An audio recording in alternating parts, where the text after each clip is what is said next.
Good morning everyone. I hope आपके यहाँ थोड़ा मौसम खुला हुआ होगा। हमारे यहाँ तो 2 दिन से लगातार बारिश हो रही है, तो जो पेंडिंग काम थे फिर से पड़े हुए हैं। और इस बार मैं सोच रही हूँ, मैंने अच्छा किया कि मैंने बीज नहीं लगाई, क्योंकि देखिए मैंने जो पिछले कई सालों में नोटिस किया है कि बीज को अगर धूप नहीं मिलती है तो जो सैपलिंग होती है वो लैगे हो जाती है और उतना ताकत उसमें नहीं रहता है, क्योंकि इंडोर कहीं ऐसी जगह है नहीं रखने के लिए जहाँ पर खुले उसमें हवा में पनप सकें। और आउटडोर बारिश हो रही है लगातार, तो नेचुरल है, ख़राब भी हो सकते थे बीज। तो मैंने तो देखिए इस बार नहीं लगाए हैं। अब मैं नेक्स्ट डेट का ही वेट कर रही हूँ, जो भी लगाने हैं मुझे बीज। बाकी देखिए पौधे तो सभी एंजॉय कर रहे हैं, अच्छे से फ्लावरिंग कर रहे हैं, सभी हेल्दी हैं। बस कुछ पौधे जो सीजनल हैं वो गड़बड़ कर रहे हैं, बट देखते हैं क्या रिज़ल्ट रहते हैं। आज मैं आपके साथ एक ऐसे पौधे के बारे में फिर से शेयर कर दे रही हूँ जिसकी काफ़ी लोग मुझे क्वेरी कर रहे हैं कि मैम इस पे अभी क्या करना है। हमारे काफ़ी पुराने प्लांट्स हैं, फ्लावरिंग नहीं हो रही है। देखकर आई होप आप पहचान गए हों। हार श्रृंगार पारिजात, ये मैंने बीज से लगाया था 2 साल पहले, और पिछले साल भी मैंने दिखाया था। इस पर फ्लावरिंग हुई थी 1 साल के अंदर ही, 1 साल और कुछ मंथ का ही था मेरा प्लांट, और फर्स्ट टाइम ब्लूमिंग की थी पिछले साल। और इस बार भी देखिए आप पूरा कलियों से बढ़ना शुरू हो गया है। ये मेरा एक पॉट है जिसको मैंने कुछ दिन पहले ही रीपॉट किया है 12 इंच के पॉट में। पिछले साल याद होगा एक छोटे से पॉट में लगा हुआ था ये, और पिछले साल भी बहुत अच्छे से ब्लूमिंग की थी। अब कई लोगों का सवाल है, उनके यहाँ 2-3 साल पुराना पौधा है और सब फ्लावरिंग नहीं हो रही है, तो उसका रिप्लाई मैं अभी थोड़ी देर में करती हूँ। एक बार इसके गुण बता देती हूँ आपको। देखिए पारिजात क्यों कहा जाता है ये तो आपको पता ही होगा। स्वर्ग से जो पौधे आए थे उनमें से ये एक पौधा है, और नो डाउट आप चेक करवा सकते हैं, इसकी एनर्जी भी बहुत पॉजिटिव है। रात में इसके फूल खिलते हैं, अगर आपके गार्डन में है तो आपको इसकी खुशबू का भी अंदाज़ा होगा, पूरे एरिया को महका देता है। सुबह इसके फूल झड़कर गिर जाते हैं, उसके पीछे भी बहुत सारी धार्मिक मान्यता है। फूल के पीछे जो ऑरेंज डंडी होती है उसका चंदन बनता है, केसर, मतलब केसर के रूप में भी यूज़ करते हैं लोग, लेकिन मतलब कलर के लिए भी, लेकिन वो थोड़ा सा कड़वा होता है। और फूल का जितना गुण है उतना ही इसके पत्तों का गुण है। रीज़न कि जो मैंने अब तक सुना है इसके बारे में, कि इसका जो पत्ता होता है वो क्षारीय होता है, और उसी वजह से ये इतनी सारी बीमारियों में काम आता है।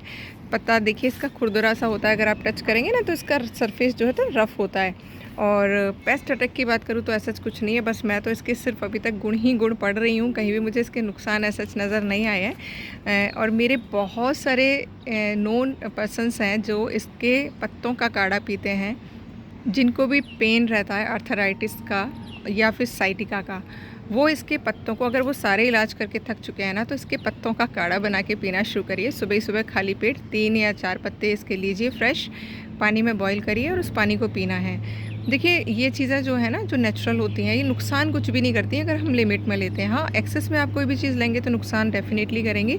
और ये ऐसे औषधीय पौधे हैं जो कि कहते हैं ना, प्रकृति ने इसीलिए उगाए हैं कि हम जैसे मनुष्यों पर इसका, अगर इसका उपयोग करते हैं हम जैसे मनुष्य, तो मुझे लगता है बहुत सारी बीमारियों से हम निजात पा सकते हैं।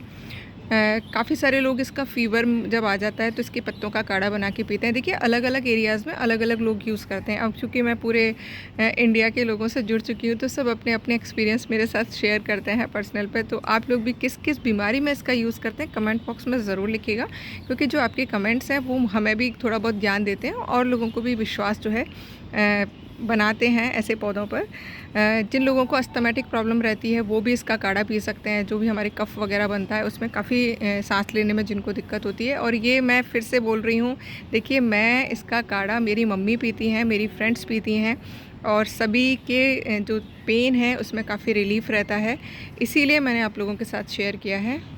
और चूँकि ये एंटी इन्फ्लेमेटरी और एंटी बैक्टीरियल, माइक्रोबैक्टीरियल प्रॉपर्टीज़ होती हैं इसके अंदर, तो ये हमारा जो ब्लड होता है उसको प्यूरिफाई करता है, जिसकी वजह से हमारा खून साफ़ होता है और हमारी स्किन भी क्लियर रहती है इसकी वजह से। लेकिन एक चीज़ फिर से मेंशन करना चाहूँगी, किसी भी चीज़ को कंज्यूम करने से पहले किसी अच्छे वैद्य से ज़रूर कंसल्ट करिएगा।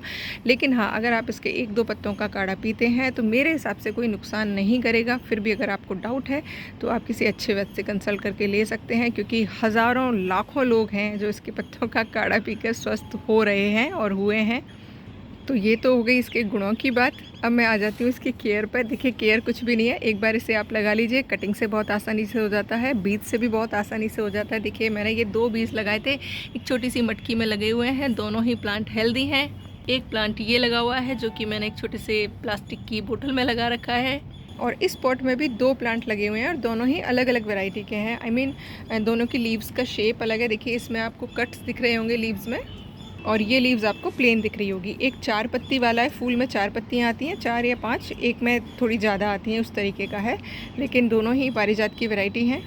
जिन लोगों के फूल नहीं आ रहा है उनको एक आइडिया देती हूँ। देखिए पिछले साल मैंने कुछ नहीं किया था, जब मेरा पौधा बहुत छोटा था तो मैंने रेगुलर इस पर केले वाले बायोएंजाइम का स्प्रे किया था, और साथ में एलोवेरा का, और मिट्टी में भी मैंने वो डाला था। उसी का मैजिक हुआ था कि इस पर पहले ही साल में फ्लावरिंग आ गई थी। और एक चीज़ जो मैं हमेशा ही करती हूँ, केले का छिलका मिट्टी में दबाना। अब आप देख रहे होंगे केले का छिलका ये ऊपर ही रखा हुआ है, मैंने मिट्टी के अंदर भी नहीं दबाया है। कोई फंगस नहीं है, लगातार बारिश हो रही है तब भी। क्यों? क्योंकि मिट्टी के अंदर इतना सारा जीवन है ना कि वो इसको फंगस लगने ही नहीं देगा ख़राब वाली।